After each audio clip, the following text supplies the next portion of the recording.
Sejam todos bem-vindos à palestra online da Legião Espírita. A partir de agora, a gente pode fechar os nossos olhos, nos tranquilizarmos, deixarmos os problemas do dia para trás, nos conectamos com os nossos amigos espirituais, que eles estejam conosco durante a palestra e que nos ajudem a compreender melhor tudo que a gente conversar aqui hoje. O título da nossa palestra hoje se chama O Sentido da Vida. Essa questão permeia a humanidade desde tempos imemoráveis, né? Por que a gente está no planeta? Qual é o objetivo da vida e qual é o objetivo da nossa vida? Aonde tudo começou? Para onde a gente vai? São questões que excitam a nossa curiosidade, né?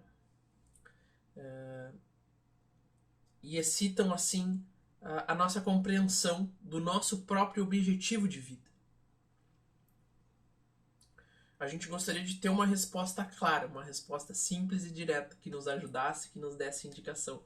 Mas algumas questões não são tão simples, e essa, com certeza, é um exemplo de uma dúvida bastante complexa. Então não existe uma resposta direta. A gente vai fazer algumas conjecturas aqui para a gente tentar chegar numa resposta que nos ajude, né? Que nos dê consistência, nos dê tranquilidade para a gente conseguir visualizar o nosso alvo, né?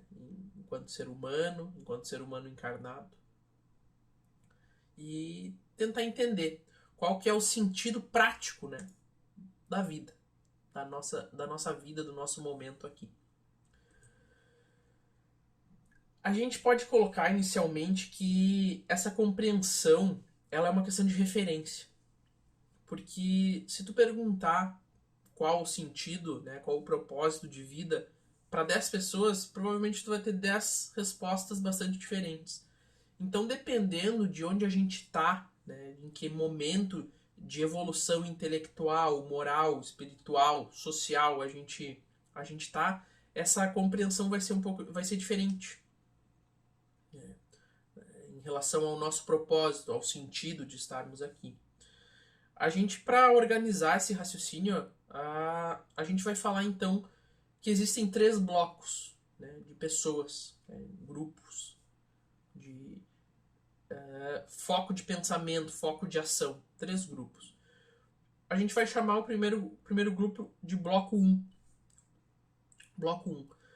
As pessoas do bloco 1, elas estão mais propensas às más ações. Elas ainda estão muito ligadas aos desejos, às condições da carne, às questões materiais. Elas danam o outro, elas se comportam de forma egoísta, elas brigam, elas discutem, elas favorecem sentimentos ruins. Tá?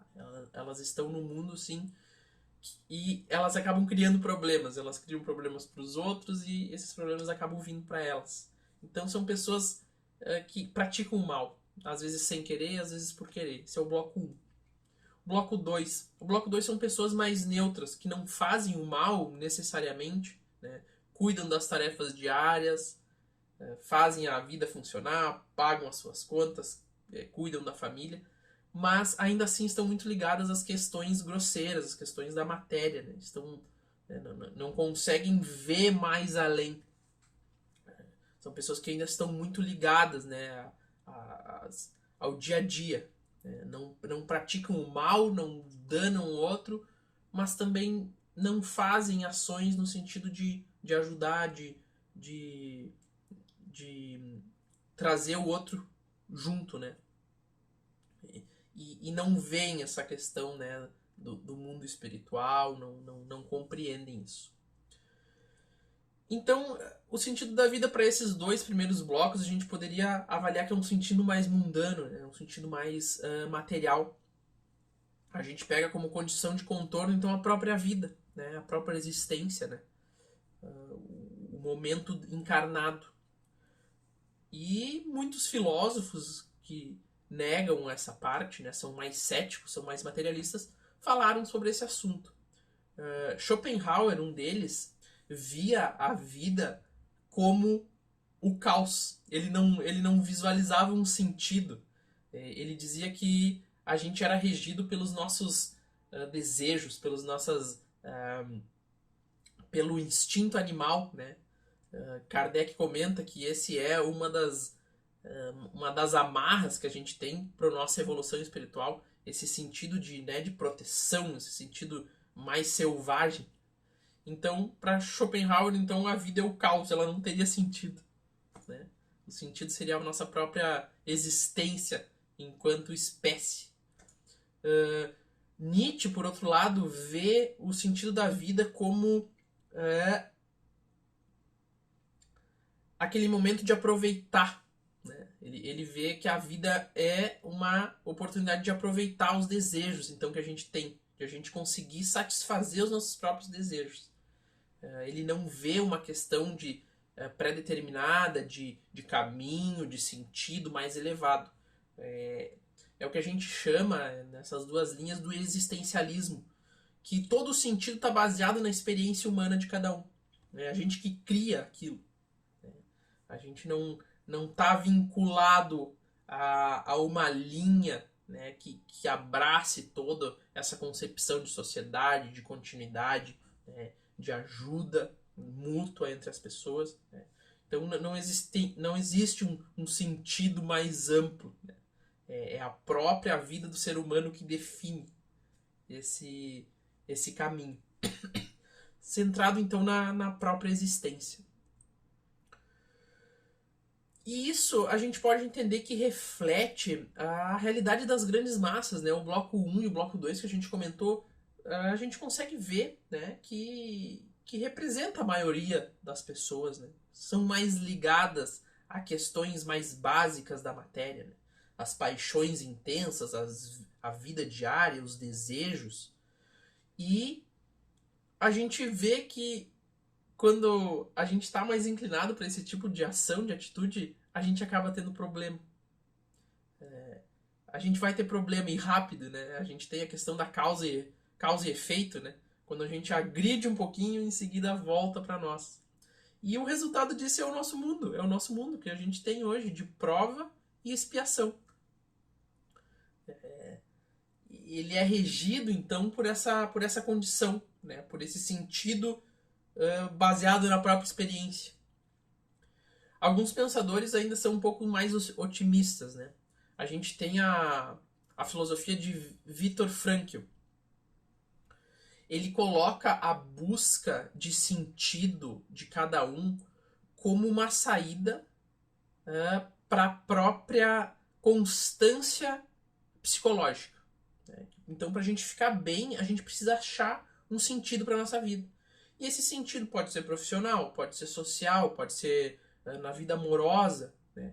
Então, quando a gente consegue compreender esse sentido, por mais que seja mundano, mas ainda como um plano dentro da nossa vida, a gente vai conseguir um resultado mais equânime, mais equilibrado. Né? Então, cada pessoa encontraria uma especialidade que serviria como sentido para ela, né, enquanto existência. O seu sentido de vida. Então isso seria uma das ferramentas aí que a gente teria para se manter no prumo, né? Para a gente ter uma vida melhor. Mas, bem, a gente ainda quer ir além. Né? A gente está avaliando, então, o sentido mais restrito, né, que a gente poderia dar para a vida de cada um. Só que a gente quer um pouco além.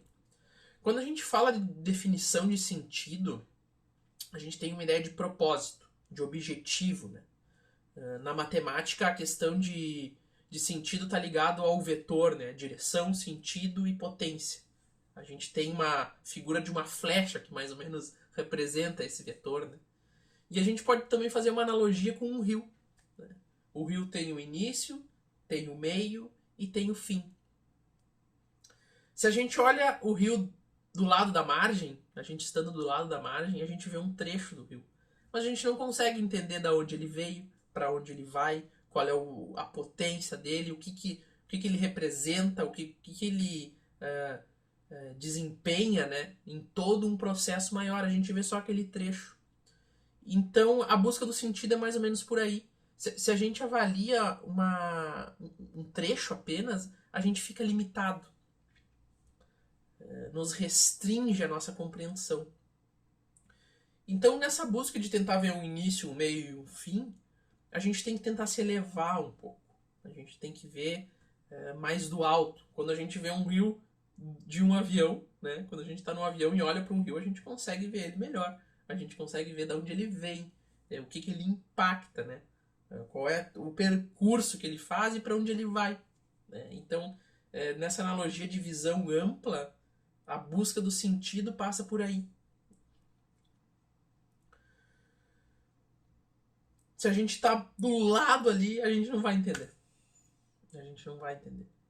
A gente vai, né, entender um pedacinho. Então essa é a primeira conclusão. A primeira conclusão que o Espiritismo nos traz. Que pra gente decifrar o mistério, a gente tem que sair um pouco da nossa vida, da existência atual. A grande contribuição é essa, que a vida é mais ampla. O sentido da vida não está restringido à existência atual. Não está. Que é um pedacinho muito pequeno, a gente está falando aí com otimismo de 100 anos, né? Como é que a gente vai conseguir chegar num sentido amplo da vida, avaliando e tentando buscar uma resposta na nossa própria vida? Né? A gente não vai conseguir nem ver a lógica, porque em alguns processos de vida, de existência, não são nem lógicos. Né? A gente vê tanta injustiça, então a gente acaba se perdendo quando a gente tenta achar uma resposta naquele pedaço ali. Então, essa é a primeira grande questão, a imortalidade da alma. A gente tem que ver todo esse processo considerando essa imortalidade, essa distância de tempo muito mais ampla. Então, aí a gente pega o terceiro bloco. O terceiro bloco de pessoas são pessoas, então, que têm essa compreensão. A gente sai só das experiências mundanas e vai para uma compreensão da continuidade da vida. Né? Essas pessoas conseguem enxergar, elas conseguem ver que existiu um antes e vai existir um depois. Essas são as pessoas do terceiro bloco, elas não estão tão ligadas às questões materiais, elas já têm aquele feeling de que existe algo a mais, né? Que existe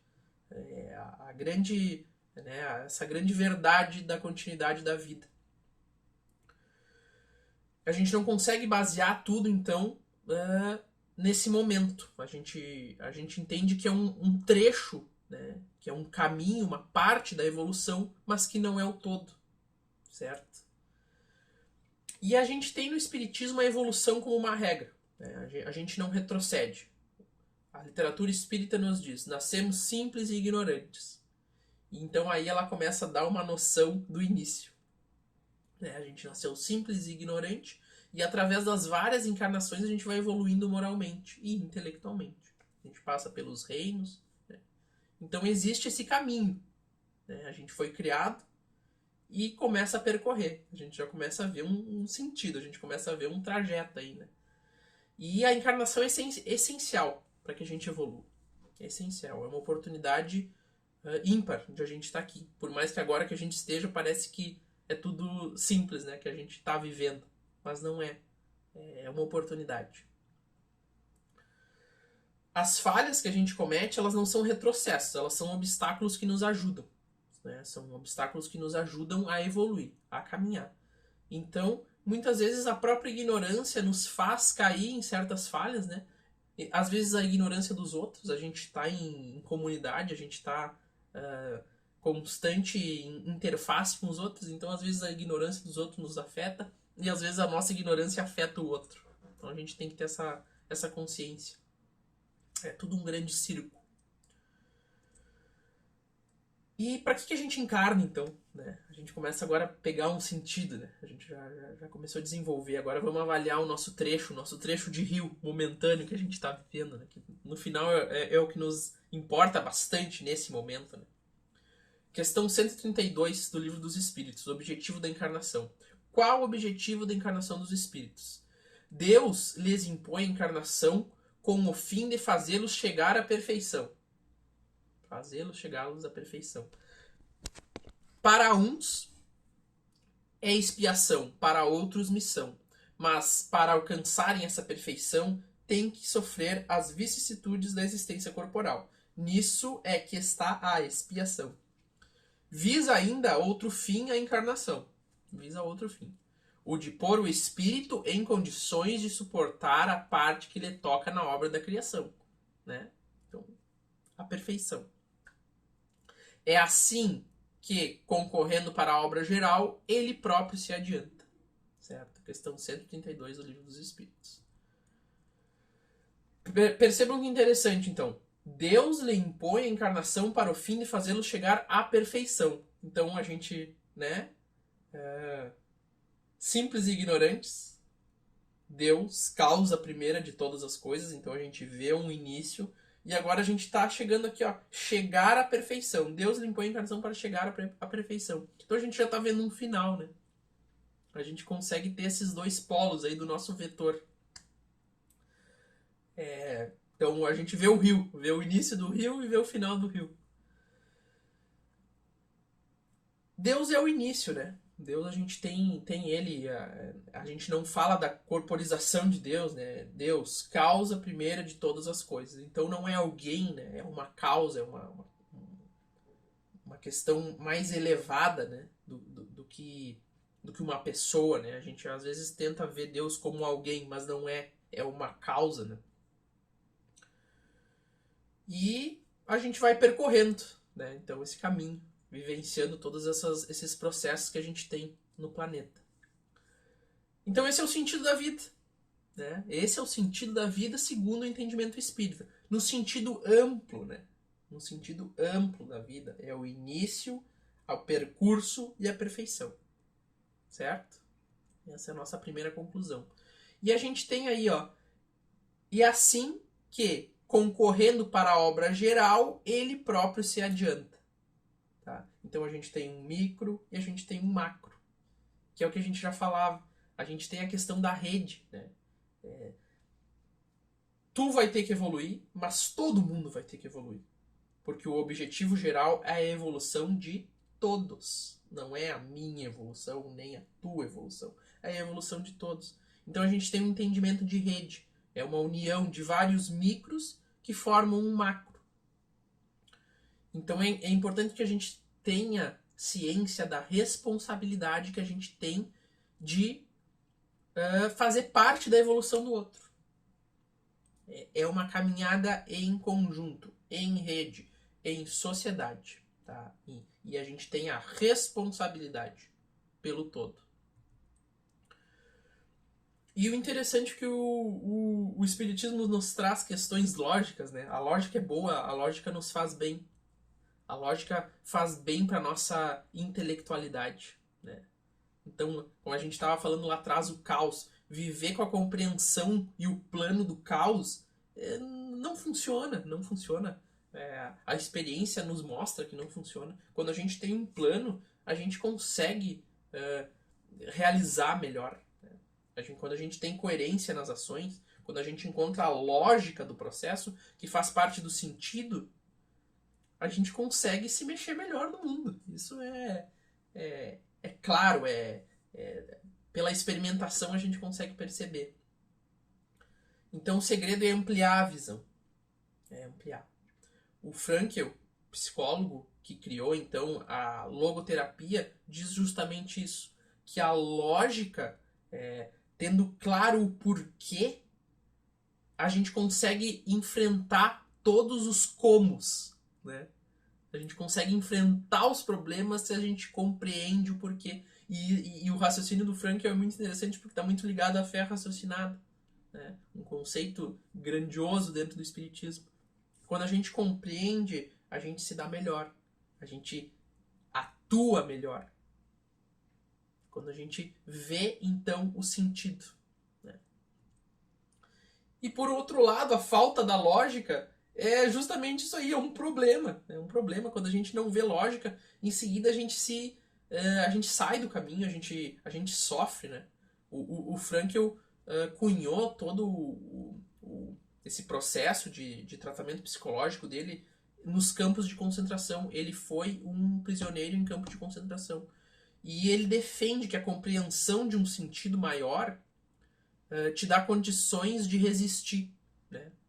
A gente está dentro do trecho esse, né, de resistência, né, do sentido da vida, de estarmos aqui hoje. Então, quando a gente tem essa compreensão, a gente consegue passar por esse caminho, a gente consegue enfrentar as provas, né? Então a vida baseada no caos, ela rapidamente se quebra, né? Se quebra. Eventualmente alguém consegue, mas tenho certeza que a quantidade é muito pequena, e as possibilidades se restringem. E às vezes, né, as pessoas, quando perdem essa noção, quando caem no caos, acabam buscando soluções definitivas, né, de saída da vida, a grande armadilha aí do suicídio que a gente vê, né, que a gente acha, as pessoas acham que vão conseguir dar um fim, mas elas se esquecem da continuidade do processo, né? Então, de novo, a nossa visão restrita nos pregando peças, né, nos fazendo armadilhas. Então o Frankl bota uma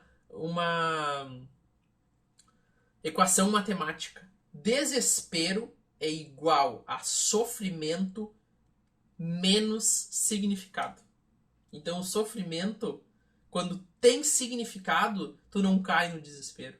Mas quando tu tira o significado do sofrimento, aí é onde o teu psicológico se quebra. E ele diz que foi esse o segredo que permitiu que ele resistisse às torturas, às deficiências, aos maus tratos, né? A todas aquelas agressões tão tristes aí nesse momento da história. Recapitulando, então. O sentido da vida depende do referencial que a gente avalia, né? De quem tá do outro lado. A gente tem os 3 blocos, os 2 primeiros mais mundanos e um terceiro que consegue ver essa avaliação espiritual. A gente, quando avalia a vida só na nossa existência, a gente não consegue perceber esse sentido. Então a gente pega de novo aquela análise do rio. Quando a gente vê o rio apenas um trecho, a gente não consegue entender ele. Só quando a gente se distancia. A gente falou sobre o processo, o papel da encarnação em tudo isso, né? Nesse processo de sentido de vida, aonde a encarnação, aonde este momento atual impacta no processo como um todo, né? Que a gente viu então que ele é um trecho do todo. A gente falou que existe uma rede, que a gente está em rede, que a gente funciona em rede, que a gente não consegue, a gente vai ter problema se a gente permanecer sozinho, tentando evoluir sozinho. Esse é um processo que, infelizmente, vai ser limitado. Tá? A gente não vai conseguir chegar no nosso máximo potencial se a gente permanecer na nossa bolha, né? Então a gente tem essa amplitude e a gente tem uma responsabilidade. Tá? E a lógica nos impulsiona. A lógica é como se fosse nosso combustível, certo? Nos fortalece, nos dá condição de, sabendo o sentido, trilhar, né, o processo, trilhar o caminho. Bom, e aonde que a gente está agora? A gente está no meio. Né? A gente está no meio. A busca aqui da nossa conversa é chegar no entendimento prático do processo. No entendimento prático. A gente já viu o início, viu o fim, mas o que a gente está fazendo agora? A gente tem que entender que todos nós estamos no meio do caminho. Né? Com certeza a gente não está nem no início, nem no fim, senão a gente não estaria aqui. Né? O nosso mundo é um mundo de provas e expiações. E esse é um pensamento reconfortante. Saber que a gente está todo no mesmo barco, a gente está ligado, a gente tem a mesma missão. Né? A gente tem a ciência que esse grão divino, né, tá dentro do nosso sistema, né, do nosso sistema intelectual, psicológico, espiritual, tá lá gravado na nossa consciência.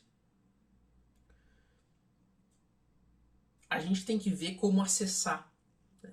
Como acessar o potencial. Porque a gente precisa chegar num lugar, né, que é o uso deste potencial pleno, o potencial divino que a gente precisa ver como acessar, né, e se livrar das marcas mentais que a gente tem.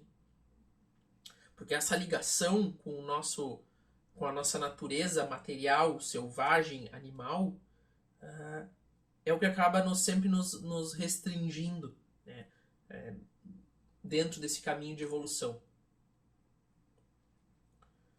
E de que forma a gente acessa, né? O que é isso aí? De que forma a gente acessa esse poder? Essa fagulha, como é que a gente se conecta com ela? O Espiritismo nos dá a dica. Nos dá a dica. É o que a gente chama de reforma íntima. Reforma íntima. A reforma íntima é esse processo de acessar esse bem maior que a gente carrega, que todos nós temos.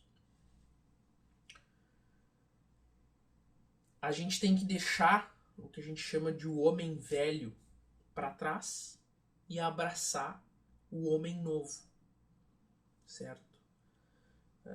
Dentro da nossa playlist aí, das nossas palestras, a gente tem um episódio que se chama Reforma Íntima e Autoconhecimento, de autoria do Fernando Bartelli. Se vocês puderem assistir, todo esse processo vai estar caracterizado de uma forma bem mais detalhada, né? Então, com certeza, todo esse assunto de reforma íntima nos daria uma outra palestra. Mas a gente trata aqui ele como uma das ferramentas dentro do sentido da vida. Nessa discussão que a gente tem lá com o Fernando, ele diz que o autoconhecimento é uma das primeiras ações que a gente tem que ter, né, para a gente conseguir acessar esse poder. A gente tem que entender onde é que a gente é falho, né, onde é que a gente erra, o que nos inclina às más ações, quais são os nossos obstáculos. Então, essa avaliação interna, né, e em seguida externa nos dá condições, né, de acessar essa condição onde a gente já não fica com um set mental de fazer coisas ruins. E a gente... sempre surge aquela questão, né? O que é ruim, o que é bom. A gente tem a máxima, né? A máxima de Jesus é: não faça aos outros o que tu não gostaria que fizesse, né, a ti mesmo. E ama os outros como a ti mesmo. Então a gente tem várias dicas, né, para entender o que é bom e o que é ruim. Ao final, a gente parando e refletindo um pouco, fechando os olhos, na hora a gente já chega na resposta, né? Porque ela tá lá. Essa é uma das grandes sacadas. A resposta tá aqui. Tá aqui, tá aí. A resposta tá acessível, basta a gente relaxar um pouco e a gente vai entender na hora. Então a reforma íntima é um dos sentidos, uma das ferramentas que nos faz, né, caminhar, que a gente se aproxime do sentido final, certo? E os obstáculos, né? O que nos deixa longe, né, da reforma, né, que a gente consiga se reformar. O Espiritismo nos diz que o egoísmo e o orgulho são as principais questões que nos restringem, né? O egoísmo, ele é mais grosseiro, ele tá ligado a essa questão animal, né? Tá ligado a questão da defesa da vida, só eu importo, eu tenho que sobreviver, o outro não necessariamente tem que sobreviver. Então o egoísmo, ele é taxativo, a gente consegue perceber ele de maneira mais clara, tá? E a gente tem que lutar contra ele. O orgulho não. O orgulho é mais discreto. O orgulho é mais requintado.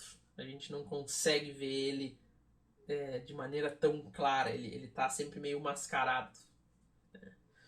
A grande questão do orgulho, que às vezes não fica claro, que na verdade tu pode te orgulhar das tuas ações, tu pode ter orgulho de ti mesmo, tá? Não. Quando a gente fala de obstáculo no orgulho, não é por aí. O obstáculo do orgulho tá no sentido de tu achar que tu te basta, tá? Tá? Volta lá a questão do existencialismo, onde tu é o responsável por tudo. E na verdade a gente sabe que não é. Foi emprestado para ti as tuas condições. Né? A tua vida é muito efêmera, ela é muito frágil. Então tu tem que compreender que existe algo a mais. Né? Que existe algo a mais por trás. Que quando tu tem uma vitória, ela não é só tua. Ela não é só tua. Ela no final, ela tem que ser... Tu tem que dividir um pouco dessa vitória, né? Respeitando aí condições básicas. Mas aquilo não é só teu. Não é. Então, o orgulho é por aí. Entender que tu não te basta total. Aquilo ali não é só fruto do teu trabalho. Existe uma energia por trás. E aí estão os nossos amigos espirituais, as energias do universo, Deus, né? As outras pessoas que também estão fazendo parte da rede. Então é isso. A gente toldando aí o egoísmo e o orgulho, cortando eles, a gente vai conseguir acessar a nossa reforma íntima. E a reforma íntima é que nem uma dieta, né? A gente não pode parar de comer durante 10 dias e depois voltar, né? É uma reeducação de inclinações, de atividades, de comportamento. É a verdadeira reforma, né? É de dentro para fora. Então a gente chega aqui ao final. Vamos nos encaminhando ao final da nossa discussão. Qual é o sentido prático da vida? A gente avaliou tudo, agora a gente está restringindo. A gente viu o planejamento a longo prazo, a médio prazo, que seria a reforma íntima, né? Longo prazo a perfeição, médio prazo a reforma íntima. E a curto prazo, o que a gente tem que de fato fazer durante o dia a dia para a gente caminhar de maneira coerente? A resposta é o amor. Tá? A resposta é o amor. E como eu gosto de dizer, o amor colocado em prática, que é a caridade. Esse é o sentido prático da vida. A caridade. A ajuda ao próximo. Tá? Tu tens que ajudar os outros. As oportunidades de ajudar, elas se jogam na nossa frente e a gente vai sempre ter a oportunidade de estender a mão ou de não. E é esse o momento onde a gente tem que compreender e agir. Tá? A caridade é o amor posto em prática. Porque a gente pensar uma coisa boa é bacana, falar uma coisa boa é bacana, mas agora fazer é o diferencial, é onde a energia se mexe, é onde o processo acontece, aonde o sentido da nossa vida toma curso.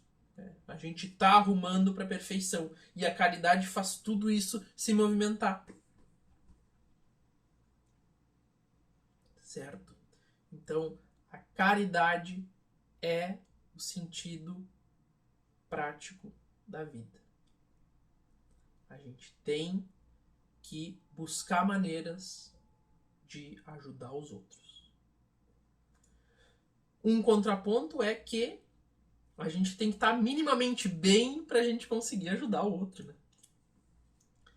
A gente tem que estar com a nossa fortaleza mais ou menos sólida. Certo? Mas agora, tu que está me assistindo, tu tem um celular, tu está confortável na tua casa, né? Tu provavelmente já te alimentou, tu tem uma casa, tu não está vivendo uma guerra. Então, melhor do que muita gente tu já está. Então, aquela questão de não estou bem, não consigo ajudar, a gente tem que pensar um pouco. As oportunidades de ajudar, elas são sutis. E a meditação, né, e a nossa proximidade com Deus e com os nossos amigos espirituais nos ajudam a perceber essas oportunidades durante toda a nossa vida. Certo? Ajudem os outros. A vida de vocês vai melhorar. substancialmente. Certo? Então agora a gente pode fechar os nossos olhos. A gente agradece a oportunidade de estarmos aqui e desejamos que esse calor, essa energia chegue aos corações de muitas pessoas aí que passam necessidade. Certo? Tomara que a gente se encontre em seguida, consiga dar continuidade aí nas nossas discussões. Certo? Até mais, tudo de bom.